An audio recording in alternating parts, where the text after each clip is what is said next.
Lo que vamos a ver ahora es traumatismo encefalocraniano.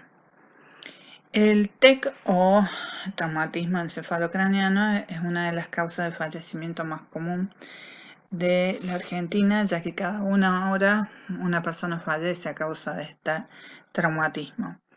Se lo ha clasificado hasta hace un tiempo como la pandemia del mundo, ya que son muy frecuentes los accidentes y este tipo de traumatismo, por lo cual provocan específicamente una lesión que revela una gran eh, mortalidad debido a que son pacientes de alto riesgo.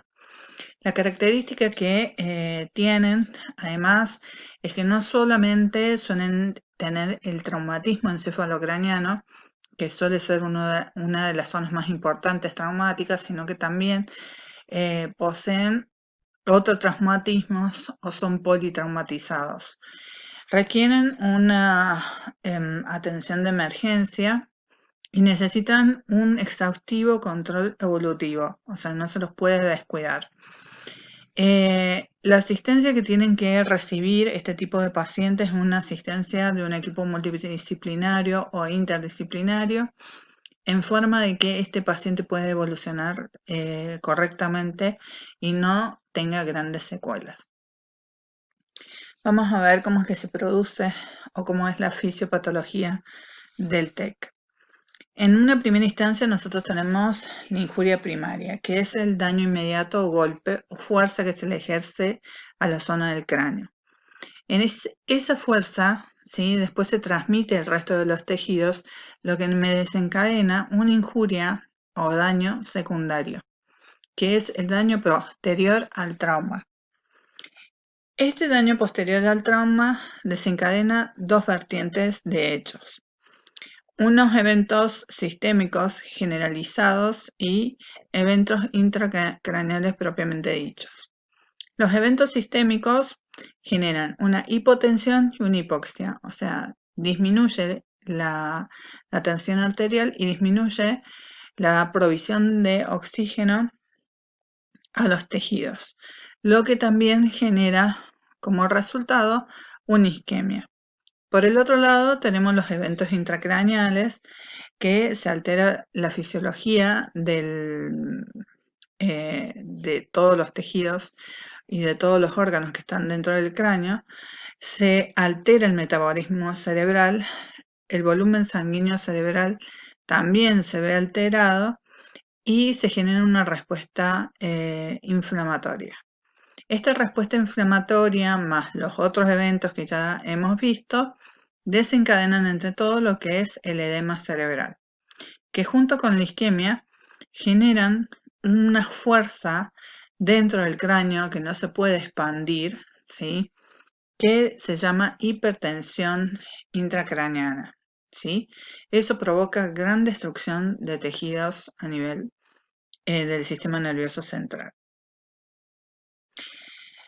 ¿Qué es lo que pasa? El encéfalo, su tronco y el cerebelo se hallan rodeados o inmersos en líquido cefalorraquídeo, que este líquido cefalorraquídeo es el que produce la amortiguación de los golpes, pero a su vez está sostenido por estructuras semirrígidas como la hoz del cerebro y la tienda del cerebelo que tienden a proteger esta estructura. Aparte de eso, tenemos a las meninges y a la estructura ósea del cráneo que termina de consolidar esta protección. ¿Qué pasa? Tiene estructuras dentro del encéfalo que son importantes, son los afluentes arteriales principales, que son la carótida interna y el tronco basilar, que se hallan fijados en las estructuras basales y de allí sus ramas penetran libremente el parénquima nervioso, y el sector venoso, que se le llaman venas puentes, que se encuentran entre la dura madre y la corteza cerebral. Cuando se produce un movimiento del encéfalo, como en este caso estamos viendo acá, ¿sí? Y ese movimiento es un movimiento violento, provoca que estas pequeñas venas se rompan y provoquen o desencadenen una hemorragia. Que esas rupturas y esa liberación de sangre al no encontrar espacio provoca compresión de los tejidos. Acá se aplica lo que es la segunda ley de Newton. ¿Qué quiere decir? Que cuando nosotros aplicamos una fuerza, esa fuerza provoca una aceleración que va a desencadenar como resultado, ¿sí? El movimiento de los tejidos. Pero a su vez, ese movimiento de las estructuras intracraneanas tienen un ida y vuelta porque están encerradas dentro del cráneo. Entonces, eso provoca una desaceleración de golpe, ¿sí? Y después genera que en esa zona donde se desaceleró se provoque otro nuevo daño. Entonces, eso también me va a dar por resultado un proceso de vibración, por proceso de ida y vuelta de los tejidos que actúan sobre el hueso, sobre la dura madre, el líquido cefalorraquídeo, la sustancia gris, la sustancia blanca, los ventrículos, los núcleos basales, el tronco y el encéfalo. En ese proceso entonces vamos a encontrar lo que es el proceso de cavitación. Si nosotros un cuerpo que viene con una cierta aceleración lo frenamos, este vuelve hacia atrás. En el proceso de volver hacia atrás genera una presión negativa. Esa presión negativa tracciona de los tejidos y provoca la extravasación sanguínea. La consistencia blanda y gelatinosa del sistema nervioso y la presencia de estructuras semirrígidas y rígidas del cráneo hacen que se provoque el mecanismo de sillizamiento. Este mecanismo de sillizamiento es al chocar estas estructuras y de esa forma se dañan. Entonces, se dan los distintos tipos de lesiones. Vamos a tener lesiones por impacto directo, o sea, un golpe, ¿sí? Por contragolpe, o sea, se recibe la fuerza en un sector, esta masa encefálica avanza, choca contra otro sector del cráneo y se produce entonces no solamente una lesión, sino dos.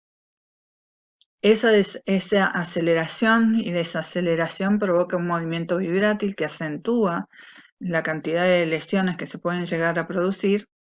Se va a dar por cavitación, recuerden lo que explicamos hace un ratito sobre esa vuelta y la presión negativa que ejerce la vuelta produciendo la tracción de los tejidos. Se van a producir lesiones de tipo vasculares, desillizamiento y también vamos a tener que el cuero cabelludo en su parte externa del cráneo entonces va a absorber entre el 30 y el 40% del golpe, pero el resto va a tener incidencia directa sobre la masa encefálica.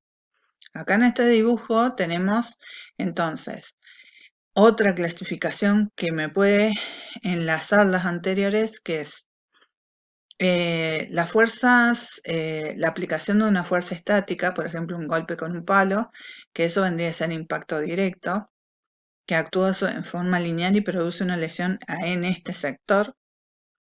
Unas fuerzas dinámicas, en la cual, por ejemplo, acá tenemos lineales de impacto, de aceleración, entonces ahí me entra lo que es por contragolpe, vibración y por cavitación.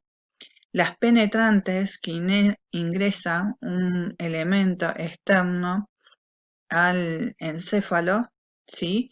Y después tenemos las rotatorias, que es una aceleración sin impacto, ¿sí? O sea, no hay un golpe, pero el fenómeno de rotación provoca esa aceleración. Hay lesiones primarias del sistema nervioso. Nosotros vamos a ver tres. Estas son la conmoción, la contusión y la laceración. Vamos a ver qué características tienen cada una de ellas. Y a partir de esas características vamos a empezarlas a diferenciar y a clasificar.